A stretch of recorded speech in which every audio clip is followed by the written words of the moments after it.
अस्सलाम वालेकुम। प्रोग्राम और सुनाई के साथ मैं हूं इम्तियाज़ अहमद कुरैशी। आज मैं आपकी मुलाकात करवा रहा हूं, स्टेज आर्टिस्ट हैं राहत ख़ान साहब। काफ़ी काम किया, सीनियर आर्टिस्ट हैं। आइए इनकी स्ट्रगल देखते हैं, इनका सफ़र देखते हैं। फ़न के हवाले से काफ़ी प्रोग्राम ऑर्गेनाइज़ करते रहते हैं। आज इनसे हमने इनके कीमती टाइम में से कुछ टाइम इन्होंने हमारे लिए वक्फ किया है। अस्सलाम वालेकुम। जी वालेकुम अस्सलाम। राहत साहब कैसे हैं आप? अल्लाह का शुक्र, आप सब सुनाएं। बस ठीक ठाक। सबसे पहले तो आपके टाइम का बहुत शुक्रिया। मुझे बताएं, मेरा पहला सवाल ये है कि एक्टिंग आपका पैशन है, तो कैसे आना हुआ इस फील्ड में? ये एक बहुत लंबी दास्तान है मेरा आना, लेकिन सबसे पहले मैं आपको ये कहूँगा कि आपका बहुत शुक्रिया कि आपने मुझे इस काबिल समझा। मैं 83 से लाहौर से अपना फ़नी सफ़र जो है मैंने शुरू किया। तो लाहौर से और उस वक्त मैं अलहम्रा गया एक ड्रामे की रिहर्सल देखने के लिए। तो वहाँ जब मैं ड्रामे की रिहर्सल देख रहा था तो बिल्कुल न्यू था। उस वक्त बड़े बड़े नाम थे, कबीर खान, अरफान खुसट और फिरदौस जमाल, आबिद कश्मीरी और इस तरह के बहुत बड़े बड़े नाम उस वक्त स्टेज पर राज करते थे। तो मैं उनकी रिहर्सल देख रहा था तो उन्होंने मुझे, शायद उन्हें अच्छा नहीं लगा मेरा वहाँ बैठना, तो उन्होंने कहा कि आप बाहर चले। मुझे बड़ी तकलीफ़ हुई। मैंने कहा यार ये तुमने क्या, मैं उनका नाम नहीं लूँगा जिन्होंने मुझे उठा के बाहर भेज दिया। तो उन बाद में सारे मेरे साथ बड़ा अच्छा मेरे दोस्ताना उनके साथ हो गया। उनमें वो भी थे जो एक उंगला सोना चांदी का कैरेक्टर था, इरफान हाशमी साहब, वो बड़े उस वक्त अरूज पे थे। परवेज़ रज़ा साहब थे। तो जब मुझे उन्होंने उठाया ना उस जगह से, तो मैं टूट गया अंदर से कि यार ये क्या हुआ है, कि क्या नए लोग आगे नहीं आएंगे, क्या वो आ नहीं सकते? तो मैं अलहम्रा में खड़ा रहा कितनी देर। तो जब रिहर्सल ख़त्म हुई तो बाहर मैं खड़ा था अलहम्रा वन के बाहर। तो वो मुझे देख के उनमें से जो बड़े नाम पर हैं उन्होंने कहा, ओए तू आले थे? मैंने कहा जी मैं इधर ही हूँ। तो कहने लगे क्यों? मैं क्या आपका इंतज़ार कर रहा था कि आप आए और आपसे एक बात कर। मैंने कहा आज आपने मुझे रिहर्सल से उठाया है, मैं दोबारा आऊँ और तब आऊँगा जब आप मुझे फिर इज्जत से उठाएंगे। अच्छा, वो याद है आपको कौन से ड्रामे की रिहर्सल हो रही थी? पता नहीं किस ड्रामे की रिहर्सल थी, वो अलहम्रा वन में हो रही थी रिहर्सल। और मैं किसी टेलीविज़न के प्रोड्यूसर के रेफरेंस से वहाँ गया था कि मुझे भी कोई 2 लाइनें बोलने को मिल जाए। अच्छा, आप एक्टिंग की घर से गए? एक्टर बनने गया था, लेकिन मुझे मैं टूट गया। मैंने लाहौर में एक तंजीम बनाई,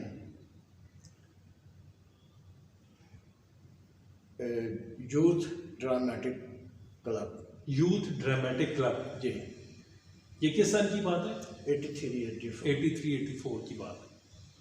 तो वो मैंने नए चेहरों को इकट्ठा करना शुरू कर दिया। उस वक्त फिर लाहौर में मेरे उस ग्रुप के 120 एक्टर इकट्ठे हो गए। इसी सफ़र में चलते चलते मुझे फिल्म साज सरवर जोड़ा, बहुत बड़ा नाम थे उस वक्त, फिल्में बनाते थे जिनकी कालू बदल और अगर तुम ना होते, पुरानी चूड़ियाँ, इस टाइप की उन्होंने फिल्में बनाई थी। शमशेर खान, तो उनके बेटा जो था ना सुहेल सरवर जोड़ा, वो मेरी उनसे मुलाकात हुई। उन्होंने मुझे अपने एक ड्रामे में बावर्ची के रोल के लिए कास्ट कर दिया। बस वो मेरा जितना गुस्सा था ना वो मैंने फिर उस करैक्टर पे निकाला और वो इतना सुपर हिट हुआ कि अगले ड्रामे में सुहेल सरवर जोड़ा ने उसी ड्रामे में, उसका नाम था सुबह का भूला, जो उन्होंने लिखा, तो उसमें मुझे उसका मेन टाइटल रोल जो था ना छोटे का, जो उसका नौकर है, मेन जो उसका कैरेक्टर था, लीड था, वो उन्होंने मुझे उस ड्रामे में दिया। मैंने जो है ना वो जब किया छोटे का कैरेक्टर, तो वो बहुत हिट हुआ। उसकी एक कंटिन्यूटी थी, वो कानों से डरा होता है और कोई कुछ कहता है वो समझता कुछ है। मतलब वो ये था एक डायलॉग, एक तो इस लौंडे से हम बहुत तंग हैं, ये हम कहते कुछ हैं कि ये करता कुछ है। ठीक है, वो तंग है को मैंने पकड़ा, जनाब कमाल करते हैं आप इस उम्र में पतंग उड़ाते अच्छे लगेंगे। वो कहते हो पतंग नहीं तंग, अच्छा वही ये आपकी शुरुआत, ये कंटिन्यूटी मेरी उसमें इतनी हिट हुई कि बड़ा अच्छा मुझे रिस्पॉन्स मिला। ये दोनों प्ले जो शुरू के आपको मिले ये हिट हो गए? एक ही ड्रामा था। अच्छा, एक ही ड्रामा। उसी के पहले बावर्ची का कैरेक्टर मिला, वो बड़ा हिट हुआ। जब मैं छोटे पे आया वो बड़ा हिट हो गया। इस दौरान मैंने अजोका थिएटर से रब्ता किया। मदिया गौर थी, वो अभी अजोका थिएटर बना नहीं था, बनने जा रहा था। फरियाल, मदीहा, सलमान शाह और जमाल शाह, फिर मैं भी शामिल हो गया उसमें। तो एकदम से मेरे अंदर में एक चेंज आ गया कि असल ड्रामा तो ये है। हम कॉमेडी ड्रामा जो करते हैं वो नहीं है, ये इस धरती का ड्रामा जो है ना वो अजोका थिएटर कर रहा है। मैंने उनके साथ कुछ देर काम किया, उसके बाद फिर मैं थोड़ा सा जो है ना अपने कामों में मसरूफ़ हो गया, क्योंकि उन दिनों मैं लेबर पॉलिटिक्स भी कर रहा था, यूनियन के इलेक्शन भी लड़ता था। तो ये 86 में फिर मैंने पहला ड्रामा अपना जो है ना वो डायरेक्ट किया 86 में। 83 से स्टार्ट किया। किस नाम से? सुबह का भूला, अपने उस्ताद मोहतरम का ड्रामा मैंने फिर डायरेक्ट किया। लिखा किसने? उन्होंने सुहेल सरवर जोड़ा। सुहेल साहब ने लिखा और हाँ, वो मेरे उस्ताद डायरेक्ट किया। जी, वो मेरे उस्ताद हैं। उन्होंने मुझे बोलना सिखाया, मैं उनको तलाश करके खप गया हूँ। जब हम जुदा हुए तो वो आज तक मुझे मिले नहीं थे, लेकिन शुक्र अल्हम्दुलिल्लाह, मैं शुक्रिया अदा करता हूँ फेसबुक का कि मैंने उनको देखा और मैंने पहचाना और मैंने उन्हें रिक्वेस्ट भेजी, उन्होंने एक्सेप्ट की और फिर मैं उनसे मिला। और मेरे दिल की ख्वाहिश है कि मैं अपने उस उस्ताद को रेड कारपेट दूँ। आर्ट काउंसिल में ना मेरा ये प्रोग्राम है कि मैं उन्हीं का एक ड्रामा करूं, और उन्होंने जिस मोहब्बत से मेरे साथ किया वो, तो मैं उनका ड्रामा करना चाहता हूं और उनको उस दिन मैं रेड कारपेट देना चाहता हूं, उन्हें बुलाना चाहता हूं उस ड्रामे का चीफ। ठीक है, ये हो गया। आगे बताएं कि अच्छा, उसके बाद 86 के बाद आपने ये प्ले जो है डायरेक्ट किया और वो भी अच्छा, फिर हम बहुत अच्छा गया वो। उसकी हमने उस वक्त टिकट लगाई 120 रुपये, जबकि अलहमरा में टिकट 60 और 100 थी शायद, या 60 और 45 थी। हमने 120 लगा के वो टिकट किया और हमारे 3 शो पैक गए। तो वो ये खबर ऊपर तक भी चली गई कि यार ये कौन है जो 120 टिकट लगा के एक छोटे से म्यूज़ियम ऑडिटोरियम में हम ड्रामा कर रहे थे कि ये वहाँ ड्रामा कर रहा है 120 टिकट लगा के, और अलहमरा में इतनी टिकट नहीं है। तो मेरी अलबिला साहब से मुलाकात हुई, उन्होंने कहा यार ओए बच्चिया, ओए कृष्णा खान, ओए साढ़े से 120 नहीं लगा, तू ला ले अपने उत्ते। मैं कह नहीं जी, मैंने तो ड्रामे पे लगाया, अपने ऊपर नहीं लगाया। तो फिर उसके बाद जो है ना मैंने बाकायदा कमर्शियल ड्रामा में हाथ डाला, और उसमें एक ड्रामे में नजम जैदी जो आज बहुत बड़ा प्रोड्यूसर है, उसको एक करैक्टर दे के मैंने इस फील्ड में एंटर किया। और उसके बाद उसी के साथ मिलके मैंने बहुत ड्रामा किया अलहमरा में। 1996 तक फिर मैंने बहुत ड्रामा किया कमर्शियल, अलहमरा हाल 2 में, हाल 1 में, जिसमें से बहुत सुपर हिट ड्रामा दीवाने मस्ताने बाबा डांग के नाम से हुआ, MJ राणा उसके डायरेक्टर थे, उसमें मैंने भी एक छोटा सा रोल किया। लेकिन फिर मेरा तवज्जो ज़्यादा प्रोडक्शन पे होगी, और वो एक्टर जो मेरे पास आए थे जो शुरू में मेरा हिस्सा बने, उनमें से फिर बहुत ढेरों के हिसाब से आज सुपरस्टार, ठीक है, उनमें से बहुत सारे एक्टर। पिंडी कब है? पिंडी में 2007 में आया था मैंने। 96 में आखिरी ड्रामा किया, 91 में हज किया, तो मैं पटड़ी से जो है ना चेंज कर गया। अब मेरे दिन में एक बात चल गई कि ये फील्ड अच्छी है बुरी है क्या नहीं। पिंडी 2007 में आ गया मैं। 96 में आखिरी इंग्लिश बाजा देसी राजा ड्रामा करके मैं अलहमरा से कदाफी स्टेडियम में था वो, तो वो मैंने ख़त्म किया, और उसके बाद मैं पिंडी आ गया 2007 में। ये 96 से लेके 7 तक मैंने कोई ड्रामा नहीं किया। यहाँ मैंने मरी में अपना एक ब्रीडर फार्म बनाया, और वहाँ हमने पोल्ट्री का काम मैं लाहौर में साथ साथ कर रहा था।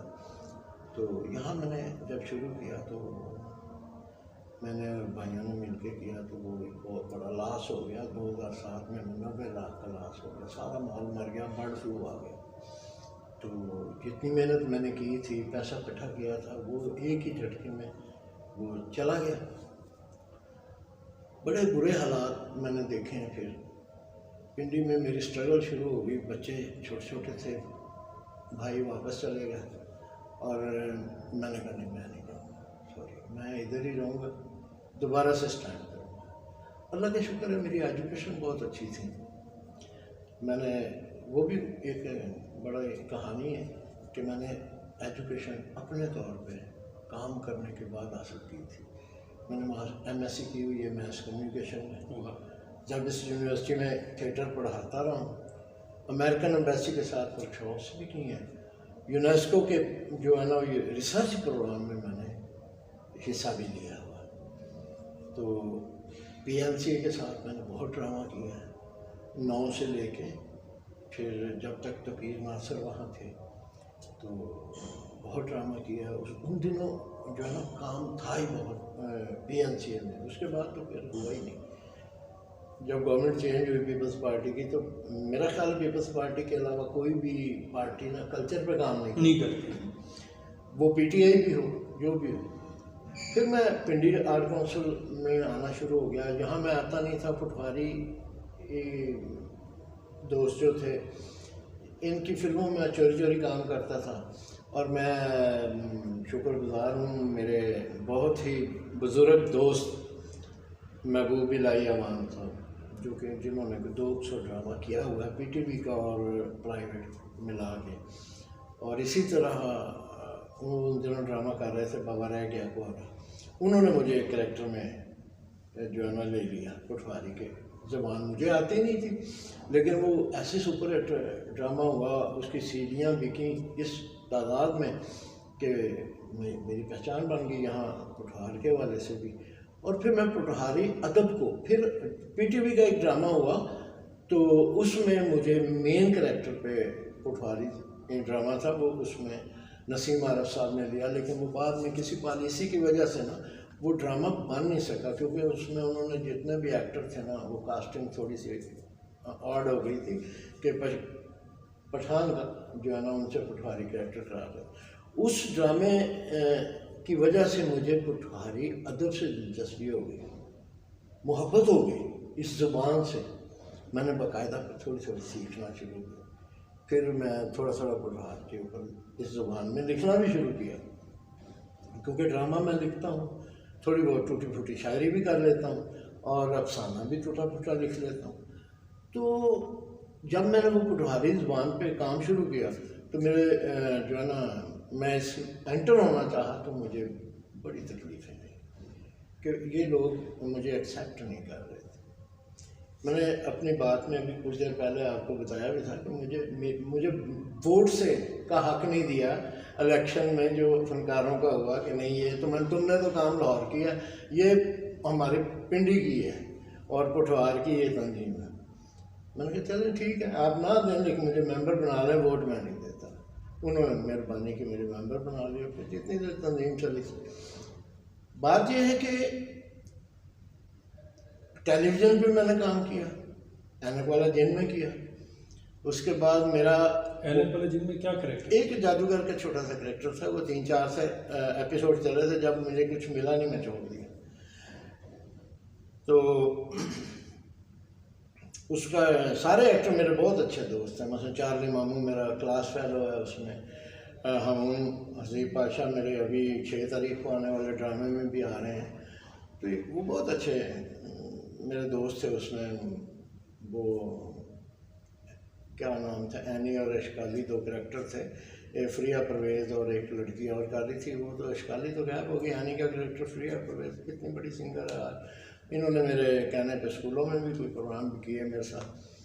तो उसके बाद मुझे सबसे बड़ा फ़ख्र इस बात पे है कि पाकिस्तान टेलीविज़न से नुसरत ठाकुर साहब की डायरेक्शन में मैंने काम किया है, जहाँ से मैंने अदब सीखा है, आदाब सीखे हैं, टाइम की पाबंदी सीखी है। पीटीवी टाइम की पाबंदी सिखाता है, बोलना सिखाता है, आपको लफ्ज़ों की जो वो काट है ना, जो उतार चढ़ाव है, एक इदारा है उसमें, वो मैं कहता हूँ कि वो क्या बड़े नाम थे, इतने बड़े बड़े फनकार पैदा किए हैं उन्होंने, लेकिन वो मैं समझता हूँ फनकार कभी पैदा ना होते अगर वो डायरेक्टर ना हो। और फिर एक बात थी कि टीवी एक ही था। राज साहब मुझे ये बताएं, आजकल आपके अपकमिंग प्रोजेक्ट्स क्या हैं? जी, अभी इस्लामाबाद में मैंने बहुत अच्छे ड्रामे किए हैं, और उसके बाद हमने ये सोचा कि हम नाराज़ हैं पिंडी से, तो चूँकि थिएटर पैशन है तो रावलपिंडी आर्ट काउंसिल से मोहब्बतें होनी चाहिए, करना तो उन्हीं के साथ काम है। तो चूँकि किराया बहुत ज़्यादा है, वो एक, लेकिन उनका कहना है कि उन्होंने तो नहीं बढ़ाया, टैक्स वाइज बढ़ाया तो हमने बढ़ा दिया। देखें सारी चीज़ें बढ़ी है, देखें मेरी बात सुने, हमें ये समझ आती है, मैं थोड़ा सा पॉलिटिकल बंदा भी हूँ, तो मुझे ये पता है कि जितने भी कल्चरल इंस्टीट्यूशन होते हैं ना, वहाँ आर्ट की प्रमोशन के लिए अरबों रुपए फंड होता है, ठीक है। आप आर्ट की प्रमोशन कर रहे होते हैं गवर्नमेंट लेवल पे, और साथ आप कमर्शियल ड्रामा से पैसे कमा रहे होते हैं। जैसे कि पहले यहाँ 40,000 रुपया आर्टिस्टों को दिया जाता था ड्रामा करने के लिए, फिर यहाँ के आर्टिस्टों ने उसके खिलाफ एजिटेशन किया कि हमें कमर्शियल करने दिया जाए, हम किराया देंगे, ये करेंगे, वो देंगे। आज तक यहाँ कमर्शियल ड्रामा नहीं कर सके रावलपिंडी आर्ट काउंसिल में, किराया लगवा लिया 5,000 रुपये पे, गवर्नमेंट चली गई, नई गवर्नमेंट ने 10,000 कर दिया, फिर अब 18,000 हो गया। ये जो इदारे हैं ना, इन्हें सपोर्ट करना चाहिए। हाँ नहीं, ये बात तो दुरुस्त है कि आर्ट एंड कल्चर के लिए, अदब के लिए, सकाफत के लिए, उसके लिए तो पूरी दुनिया में ये यहाँ पूरी दुनिया में होता है। और बल्कि ये मेरे आर्टिस्टों की भी वो होती है। मेरे आर्टिस्टों को आज ये नहीं पता कि आर्ट काउंसिल का आइन क्या है, क्योंकि कभी किसी ने पढ़ा ही नहीं। आर्ट काउंसिल के आइन में मैंने सुना है बुजुर्गों से, जिनसे मैं सीएम मुनीर साहब से, जुबैर खान साहब से, जिनसे हमने वर्कशॉप्स लिए ड्रामा सीखने की, ठीक है, कैथराइन से सुना है, जो कि इंग्लैंड से आके हमें यहाँ ये बात तो सुना है कि हर डिस्ट्रिक्ट में आर्ट काउंसिल, और आर्ट को दोनों को प्रमोट करने का बुनियादी हक है, रियासत को की जिम्मेदारी है। जी बिल्कुल, और उनके आइन में है। नहीं ठीक है। अच्छा मुझे बताएं, आपका कोई प्रोजेक्ट आ रहा है? ये 6 मई को हम बच्चों के लिए कर रहे हैं, पहली दफ़ा एक एक्सपेरिमेंटल हमारा प्ले है कि जिसमें हम छोटे बच्चों के लिए 3, 4, 5, 6, 8, 9, 10 और उनकी फैमिली के लिए एक एंटरटेनमेंट प्रोग्राम कर रहे हैं, जिसमें हम जो है ना बच्चों को उसके साथ साथ थोड़ा थोड़ा सिखाने की भी कोशिश करेंगे कि गंदगी नहीं फैलानी चाहिए, आप हाथ धो के खाना खाना चाहिए। ये छोटी छोटी बातें जो अब जो है ना लोग नहीं बताते हैं, वो तरबियत नहीं है, वो तरबियत नहीं है। तालीम मौजूद है, तरबियत जो है ना वो थोड़ी सी कमज़ोर हो गई है। तो फिर हमें का नाम क्या है? Hoodie woody. हुडी हुडी ये इसका क्या बाईलैंग्वेज प्ले है? बाईलैंग्वेज प्ले है। अच्छा। इंग्लिश, उर्दू, पंजाबी इस टाइप का जो है ना ये प्ले है। तो इसमें सिर्फ बच्चों के लिए है। उसमें आपको म्यूज़िकल प्रोग्राम भी नज़र आएगा और म्यूज़िक भी नज़र आएगा। ये Punjab art council Punjab art council को किस- 6 मई को 6 जी शाम को 6:30 बजे। तो एक प्रोजेक्ट ये है। फिर इसके बाद हम मेरा अपना एक प्रोजेक्ट फिर एक और कर रहा हूँ। हमारा प्रोडक्शन हाउस है अपना, स्क्रीन प्ले हाउस है। किस नाम से? स्क्रीन प्ले हाउस अच्छा, ये तो नाम है उसका। जी। हम उसके प्लेटफॉर्म से बहुत सारे टेलीविज़न के लिए ड्रामा भी बनाते हैं, ऐड भी बनाते हैं, और ये उसी का है। और ये लेट्स गो एक्चुअली हमारी सीरियल आ रही है, लेट्स गो। Let's go. तो वो उसको डायरेक्ट मेरा बेटा कर रहा है और हम उसके लिए जो है ना वो सारा कुछ आजकल कर रहे हैं कि ये हमारा उसमें मसरूफ है ना उसमें मसरूफ़ है। और हमने उसके 4 एपिसोड भी जो है ना रिकॉर्ड कर लिए हुए हैं कि अभी हमारी किसी चैनल से कोई बात होगी इंशाल्लाह हम फिर उसके साथ बार्गेनिंग। मेरा आखिरी सवाल, मुनव्वर साहब जो हैं वो आर्टिस्टों को इकट्ठा कर रहे हैं, आप कैसे देखते हैं इस इक़दाम को? हाँ, ये तो बड़ा मुश्किल सवाल है कि इसको देखना मैंने कैसे। मुनव्वर साहब में कुछ खूबियाँ हैं, कुछ खामियाँ हैं। वो तो सब में वो खूबियाँ हम सारे लोग ही हैं। मैं हमेशा से मुनव्वर साहब के साथ इनका बाजू बना हूँ, हमेशा। हालांकि मुझे पता होता है कि कुछ अर्से के बाद ये सारा कुछ करने के बाद ना ये ट्रैप हो जाएंगे, लेकिन इस बंदे में जो सबसे बड़ी खूबी है ना वो है इनिशिएटिव लेना। हाँ, ये बात। अच्छा, या तो ये कुछ लोग मेरे जैसे जो होते हैं ना, मतलब मैं भी समझता हूँ कि कोई मैन्युफैक्चरिंग डिफेक्ट है हमारा, कि हम अड़ जाते हैं किसी जगह पे कि ये हम थोड़ा सा डिफरेंट है लोगों से। इसी तरह मुनव्वर अफरीदी बहुत डिफरेंट है लोगों से। इसकी समझ लोगों को जो है ना वो आती नहीं। आ जाए तो कामयाब हो जाएंगे ना लोग भी कामयाब हो जाएंगे। मुनव्वर साहब अब देखें, ये अब बड़ा अच्छा काम कर रहे हैं, दिन रात एक करेंगे, बड़े अच्छे वर्कर हैं। लेकिन जब थोड़ा सा आगे जाएंगे ना तो सारे लोग जो साथ चल रहे होंगे ना वो आहिस्ता आहिस्ता आहिस्ता वो साथ छोड़ते जाते हैं। चले। लेकिन यही मैं अगली बात यही करना